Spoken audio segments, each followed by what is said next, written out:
মুর্শিদি পথ দেখায়া দাও, আমি যে পথ চিনি না গো, সঙ্গে কইরা নাও, মুর্শিদি পথ দেখায়া দাও। ও মুর্শিদ কোন রাহেতে খুদা মিলে, কোন রাহে রাসূল, মুর্শিদ কোন রাহে রাসূল।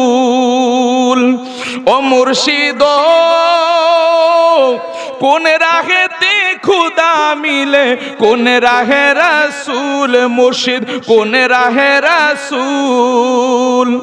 আমি কোন নামেতে পারি দেব ফুলসিরাতির পুল, মুর্শিদ পথ দেখায়া দাও, আমি যে পথ চিনি না গো, সঙ্গে কইরা নাও, মুর্শিদ পথ দেখায়া দাও।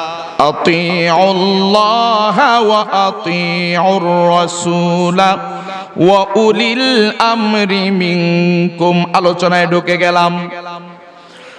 আল্লাহ বলেন তোমরা যদি আমি আল্লাহকে পাইতে চাও, ডাইরেক্ট আমি আল্লাহকে তোমরা পাবে না। আমি আল্লাহকে পাওয়ার একটা রশি আছে, আমি আল্লাহকে পাওয়ার একটা মাধ্যম আছে, আমি আল্লাহকে পাওয়ার একটা রাস্তা আছে। ওই রাস্তাটা হইল আতিউর রাসূল। যদি তোমরা আমার রসুলকে খুশি করতে পারো রে, তাহলে তোমরা আমি আল্লাহকে পেয়ে যাবা। এবার ডাক দিয়া বলি, আল্লাহ আপনার রসুলকে পাইতে হইলে আমরা কার রশি ধরব? আমার আল্লাহ বলে ওয়া উলিল আমরি মিনকুম, একমাত্র রশি ধরবা, সেইটা হইল আমার আউলিয়া, আমার বন্ধুগণ। জোরে বলেন না সুবহানাল্লাহ। এই কারণে আশিকগণ একটা শান বলে, আল্লাহ রাসূল পাইতে আমি মুরিদ হইলাম। বলেন আল্লাহ রাসূল পাই মুরিদ হইলাম, মুর্শিদ চান হই না যে বদনাম, মুর্শিদ চান হই না যে বদনাম। বলেন আল্লাহ রাসূল পাইতে মুরিদ, বলেন আল্লাহ রাসূল মুরিদ হইলাম, মুর্শিদ চান হই না যে বদনাম, দয়াল চান হই না যে বদনাম। তরিকতের আমল পড়ি আরে কত বায়ু দিল পরে গো, আরে আমাহি রাইখো সুনজরে আমার আমল কম। ঠিক না ঠিক? তরিকতের আমল করে করে কত ছোট ভাইগুলো আল্লাহর ওলির দরজায় চলে গেছে। ঠিক না ঠিক? শুনেন, আল্লাহর ওলি হইতে পারবে একজন রিকশাওয়ালাও, কিন্তু সেটা কিভাবে? সেটা আল্লাহ এবং রাসূলকে ডাকতে ডাকতে। কথা বলেন ঠিক না ঠিক? সাধনা করে, রিয়াজত করে, আমল করে, শরীয়তের বিধি বিধানগুলো মেনে তারপরে সে আল্লাহর ওলি হবে। কিন্তু একজন পীর হইতে গেলে ওনার সম্পূর্ণ যোগ্যতা, কিতাবে এলেমের যোগ্যতা লাগবে। কথা বলেন ঠিক না ঠিক? এই কারণে বলেন যে আমরা আমাদের মধ্যে অনেক মানুষ আছে যারা সাধারণ রিকশাওয়ালা, দেখা যায় সে মারা যাওয়ার সময় তার লাশের মধ্যে, তার চেহারার মধ্যে একটা হলুদ হলুদ ভাব দেখা যায়।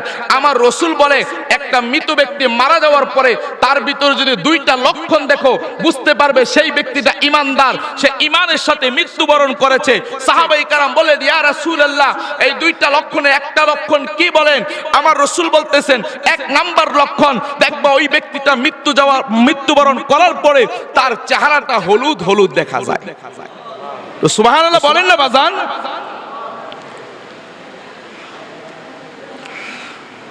সাহাবায়ে কেরাম ডাক দিয়ে বলে,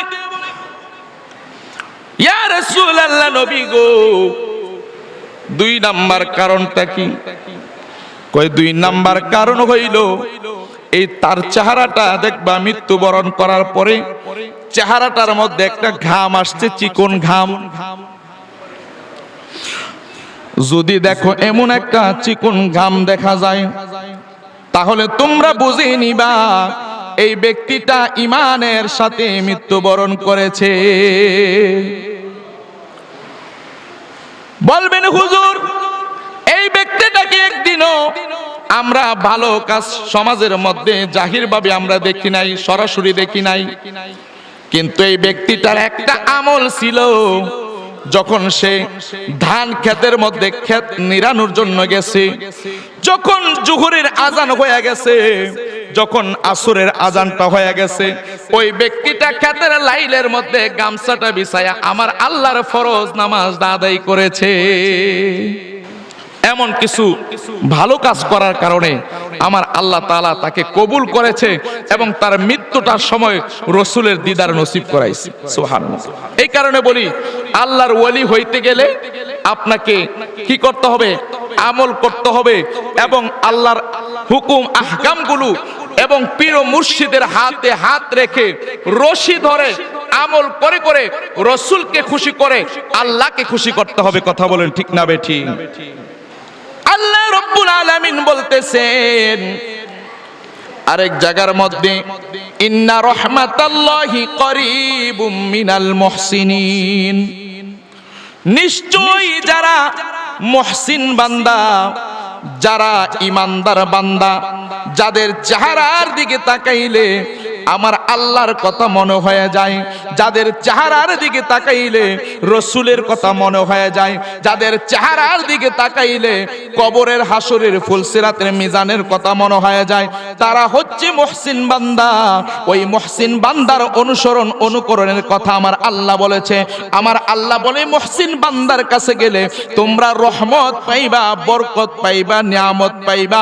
জবানটা খুলে বলেন না আল্লাহু আকবার। ফতেহ আলী রহমতুল্লাহ আলাইহির দরবার শরীফ, এটা হক দরবার। এই দরবারে আমরা সব সময় আসি এবং সহবত নেই, বরকত নেই। কথা বলেন ঠিক না বেঠিক? বন্ধুরে আমার, ওই আমার মুরব্বী বাবাজিরা, শেষ মুহূর্তে আমি একটি কথা বলবো। আমার রাসূল বলতেছেন, আল্লাহর ওয়ালিগণের দরবারে যখন তোমরা আসবা, তোমরা আদবের সাথে আসবা। কিসের সাথে? আদবের সাথে আসবা। আর আল্লাহর ওয়ালির দরবারে আইসা কোন রকমের বেয়াদবি আচরণ করা যাবে না। এমন কোন আচরণ করা যাবে না যে আচরণের কারণে আল্লাহর ওয়ালির অন্তরের মধ্যে কষ্ট পায়। কথা বলেন ঠিক কি না? কারণ যারা বেয়াদব তারা ধ্বংস হয়ে যায়, ঠিক না বেঠিক? আর যারা আদবওয়ালা তারা আল্লাহর ওলি হয়ে যায়। কথা বলেন ঠিক না বেঠিক? গভীর মনোযোগ। আমি একজন আল্লাহর ওলির কথা বলবো, যিনি আদবের কারণে সাধারণ বান্দা থেকে আল্লাহর বন্ধু, আল্লাহর ওলি হয়ে গিয়েছে। আমার রাসূল ডাক দিয়ে বলে, হযরত ওমর রাদিয়াল্লাহু তাআলা আনহুকে, ওমর, আমি তোমার কাছে আমি একটি ঘটনা বলবো। তৎকালীন যুগে একটি ঘটনা ঘটেছিল। তিনজন আল্লাহর ওলি ছিল। আমি তিনজন আল্লাহর ওলির ঘটনাটা আমি যদি সময় পাই আপনাদেরকে সামনের দিকে আগাবো। আমার হুজুর বলেছেন আমাকে অল্প সময়ের মধ্যে গুছিয়ে ফেলার জন্য। তিনজন আল্লাহর ওলি, তিনটা ঘটনা ঘটেছিল। তারা একদিন সফরের মধ্যে বের হয়েছিল। হঠাৎ করে রাস্তার মধ্যে বিশাল ঝড় তুফান বৃষ্টি আরম্ভ হয়ে গেল। তারা আল্লাহর ওলিগণ এই ঝড় তুফান বৃষ্টির মধ্যে বাঁচার জন্য তারা একটি বিশাল আকারের একটা গুহার ভিতরে ঢুকছে। কিসের ভিতরে? একটি গুহার ভিতরে ঢুকছে। যেই মাত্র গুহাটার ভিতরে ঢুকলো, বন্ধুরে আমার, যেই মাত্র এই গুহাটার ভিতরে ঢুকলো, ঝড় বৃষ্টি তুফানের কারণে এই গুহাটার উপর থেকে একটি বিশাল পাথর আইসা এই গুহার মুখের মধ্যে পড়ে এই মুখটা বন্ধ হয়ে গেছে। জোরে বলেন নাউজুবিল্লাহ। তিনজন আল্লাহর ওলি, আমার রাসূল বলে তৎকালীন যুগে তিনজন আল্লাহর ওলি ছিল। তারা সফরে যাওয়ার পথে বৃষ্টি বাদল ঝড় বৃষ্টি শিলা বৃষ্টি থেকে বাঁচার জন্য তারা গর্তের ভিতরে ঢুকছে। ঢুকার পরে এই গর্তের মুখটার মধ্যে বড় একটি পাথর এসে এই গর্তের মুখটা বন্ধ করে দিছে। জোরে বলেন না সুবহানাল্লাহ। এবার গর্তের মুখটা বন্ধ হয়ে গেল।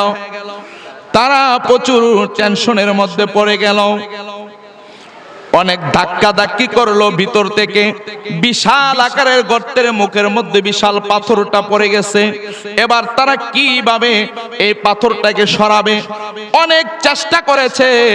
চেষ্টা করতে করতে করতে করতে একবার তারা কি করলো, হেরে গেল। এই গর্তের মুখ থেকে পাথরটা সরাতে পারছে না।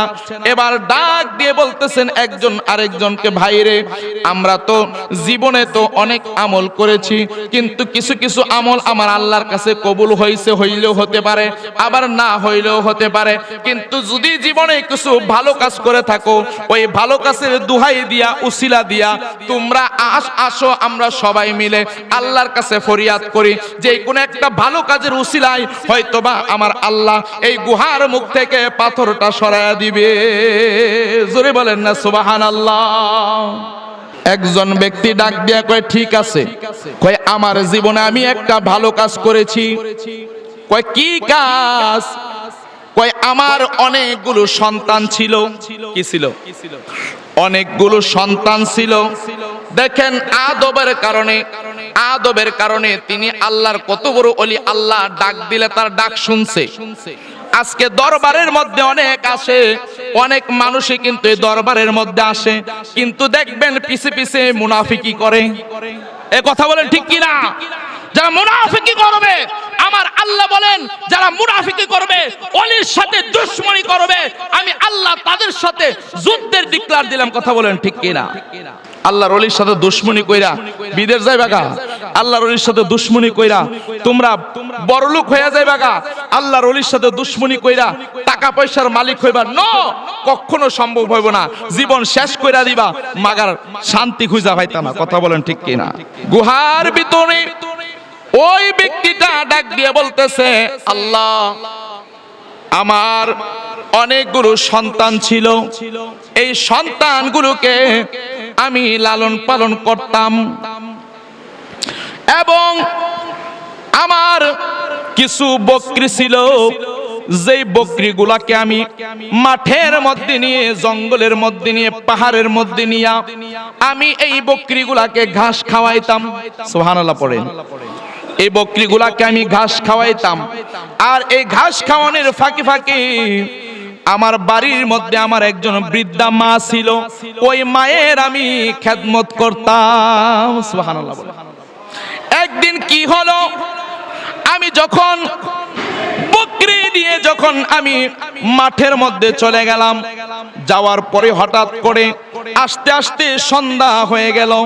এবার তিনি চিন্তা করতেছে বকরির দুধগুলো দোয়ায়া তিনি এই বকরির দুধগুলোকে তিনি এই সন্তানদেরকে খাওয়ায়, এই সন্তানদেরকে বকরির দুধগুলো খাওয়ায়, তারপরে তিনি কি করে, তিনি নিজে খায় এবং সবাইকে খাওয়ায়। কিন্তু ওই দিন কি করলো, আয়েশা দেখতেছে ঘরের মধ্যে মাকেও আয়েশা দুধ পান করাইতো সব সময়, কিন্তু দিনের বেলা সারাদিন বকরি চড়াইয়া সন্ধ্যা হয়ে গেছে, আস্তে আস্তে দেরি হয়ে গেছে, রাত্র হয়ে গেছে। রাত্র হওয়ার কারণে মা ঘুমায় গেছে। জোরে বলেন সুবহানাল্লাহ। মা ঘুমায় গেছে।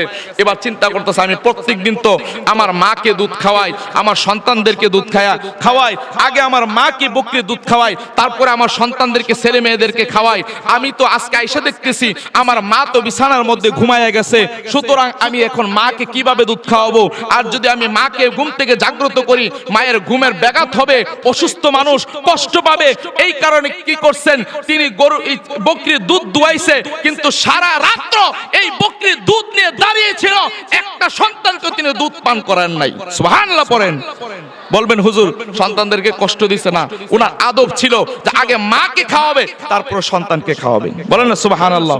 আমার ওই ব্যক্তি বলতেছেন, আল্লাহ এই ভালো কাজটা যদি আমি কি করেছি, আমার মায়ের জন্য আমি দুধ নিয়ে দাঁড়িয়েছিলাম, দাঁড়িয়ে থাকা অবস্থায় সারা রাত্র চলে গেল, সকাল যখন হয়েছে তখন আমি দুধ পান করাইছি মাকে, তারপরে আমার সন্তানদেরকে খাওয়াইছি। আল্লাহ এই ভালো কাজ যদি তোমার কাছে পছন্দ হয়ে থাকে, এই ভালো কাজের উসিলায়, এই আদবের উসিলায়, মায়ের সাথে আদব দেখানোর উসিলায় তুমি যদি আমাকে কবুল করে রাখো, তাহলে এই গর্তের মুখ থেকে পাথরটা সরাইয়া দাও। এই দরবারে আদব আছে না নাই? জোরে বলেন আছে না নাই? এই দাওয়াতুস সুন্নাহ একটি সংগঠন, এই সংগঠনের জন্য আমার পীর মুর্শিদ পীর কেবলা তিনি অক্লান্ত পরিশ্রম করতেছে। কথা বলেন ঠিক না বেঠিক? এই দাওয়াতুস সুন্নাহর সাথে আপনারা সকলে একমত। কথা বলেন ঠিক না বেঠিক? এবং এটার মধ্যে সুন্নতের শিক্ষা দেওয়া হয়, আমল করা হয়, কিভাবে জিকিরগুলো করতে হবে, কিভাবে রাসূলের সুন্নত তরিকার লেবাসগুলো পরে পরে জীবন যাপন করতে হবে, এই সংগঠনের মধ্যে শিক্ষা দেওয়া হয়। কথা বলেন ঠিক না বেঠিক? এই দাওয়াতুস সুন্নাহর এই সংগঠনে আমরা সকলে একমত হয়ে আমরা কাজ করতে চাই কি চাই না? আল্লাহ যেন আমাদের সকলকে কবুল করে, সবাই বলেন আমিন। আর দরবারে আসবো, আদব নিয়ে আসবো, আল্লাহর ওলিদের সহবত নিয়ে মা বাবার খেদমত করার চেষ্টা করব। কথা বলেন ঠিক কিনা? হক আল্লাহর ওলি তারা বলে আগে মা বাপের খাওয়াও তারপরে আমারে খাওয়াও। কথা বলে ঠিক না বেঠিক? কারণ মা বাপের অন্তরে কষ্ট দিয়া তুমি কোনোদিন ওলির নিয়ামত, ওলির নেক নজর পাইতা না। কথা বলেন ঠিক না বেঠিক? তুমি মা বাপের কষ্ট দিয়া ফতে আলী দরবারের রওজার পাশে আইসা যদি কান্নাকাটি করো, কোনো কাজে হবে?